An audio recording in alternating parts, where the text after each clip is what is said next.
ini memang sangat luar biasa ya. Ini satu pandemik yang dalam perjalanan kehidupan manusia mungkin yang pertama kali ya, pandemik yang bersifat global begitu ya. Tapi lepas daripada itu, tentu adalah persoalan ini harus di-take over oleh negara, oleh pemerintah. Dan pemerintah sudah men-take over ini kan. Kemudian muncullah konsep PSBB gitu ya. 1, 2, new normal, kemudian PPKM gitu.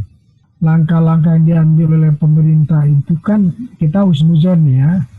Ada PSBB, new normal, PSBB 1, 2, new normal, PPKM gitu. Itu satu upaya bagaimana pemerintah untuk bekerja keras menangani persoalan pandemik ini untuk kemudian bisa diatasi, menjadi landai, katakanlah kita kembali hidup dengan normal gitu ya. Dan pemerintah mengambil langkah-langkah yang sangat luar biasa begitu. Saking luar biasanya itu pendapat publik yang berbeda kadang-kadang tidak terlalu didengar. Itu yang pertama saya lihat ya. Kita melihat ini sudah berjalan 1,5 tahun. Kalau kita flashback, pada waktu itu kan ada pakar-pakar mengatakan ini ketika ada orang Indonesia terpapar COVID di Wuhan ya kan. Para pakar kan punya pandangan lockdown begitu ya, lockdown gitu ya. Karena dengan lockdown ini maka ibarat mangkok gitu, jangan tercemar banyak gitu ya. Begitu ada sedikit sudah di dalam Indonesia ini sebuah mangkok gitu, diamankan gitu, jangan ada peluang lagi ada yang masuk begitu. Tapi ternyata pemerintah punya pertimbangan antara penanganan pandemik konsep kemanusiaan dengan kepentingan ekonomi kan. Dua kepentingan ini sehingga langkah diambil pemerintah akhirnya muncullah konsep PSBB kan yang berterusan itu. Hasilnya apa begitu sekarang kan, berbagai program, berbagai metode, berbagai mekanisme kebijakan dikeluarkan. Ternyata Masya Allah pandemik ini sekarang menyeruak sangat luar biasa di Indonesia, bahkan sebagai sebuah neraka. Ada pengamat dari luar ya, Indonesia ini sebuah neraka ini, dan ini belum selesai katanya puncaknya ini ya, terakhir luar biasa. Nah, dalam situasi itu masyarakat kita sudah terlalu lama menghadapi tekanan ini. Gitu. Kebijakan yang berganti-ganti, ya. Penanganan vaksinasi yang tidak berjalan secara mekanismenya, pelayanannya juga ada persoalan di lapangan begitu ya. Kemudian masyarakat juga energinya terserap dalam 3 hal. Yang pertama apa? Jujur saja, dengan adanya pembatasan, sementara pemerintah memberikan bantuan tidak cukup ya, sementara adanya pembatasan maka ekonomi masyarakat boleh dikatakan mengalami turbulensi yang luar biasa. Tidak hanya di kalangan masyarakat grassroots, misalkan pedagang lapak ya, atau ekonomi mikro ya, sektor informal, bahkan sekarang ke perhotelan ya, jasa ya, transportasi dan bla bla bla lah gitu ya. Pengusaha mengalami persoalan begitu ya. Nah, ini semua menimbulkan ekses.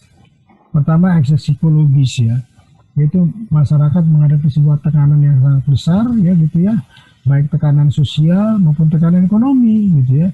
Dan ini menimbulkan satu keadaan di mana masyarakat kehilangan keseimbangan psikologisnya. Tentu ada yang dia mungkin marah, kesal, frustrasi ya. Kemudian terjadi ledakan protes seperti ini gitu.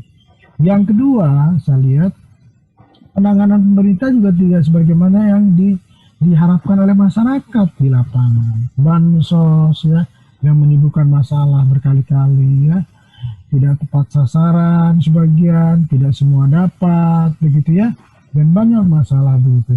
Dalam situasi ini kemudian elit-elit politik kita juga, penyelenggara negara itu banyak sekarang berbeda pendapat soal ini. Ada yang mengatakan terkendali gitu kan, apa bilang tidak terkendali begitu. Padahal sederhana gitu, mengukur terkendali. Ini kalau terkendali tentu menurun dong yang terpapar itu. Dari tekanan besar tadi, sekarang timbul persepsi dari masyarakat. Menurunnya distrust masyarakat kepada pemerintah. Dan penurunan itu luar biasa.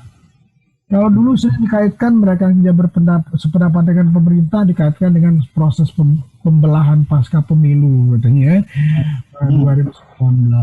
Tapi sekarang sudah tidak lagi kedua tahun ini.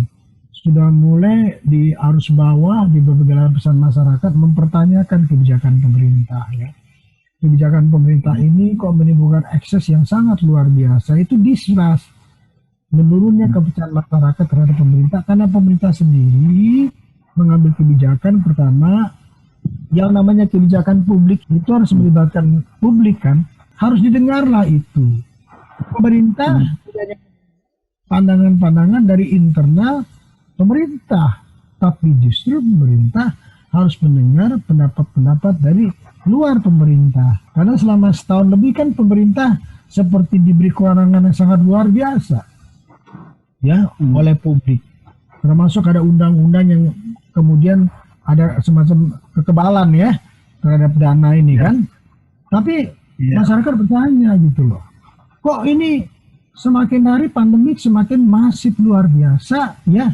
Kemudian apa yang menjadi harapan masyarakat dalam rangka untuk memulihkan ekonomi juga tidak tercapai, yang terpapar semakin banyak, adanya program vaksinasi sudah berapa juta divaksin, ternyata yang terpapar semakin banyak, maka muncullah question mark, pertanyaan besar dan reaksi dari masyarakat.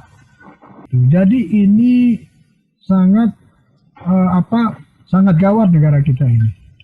Pemerintah jangan main dengan itu, sangat sensitif ya persoalan ini. Saya kira itu.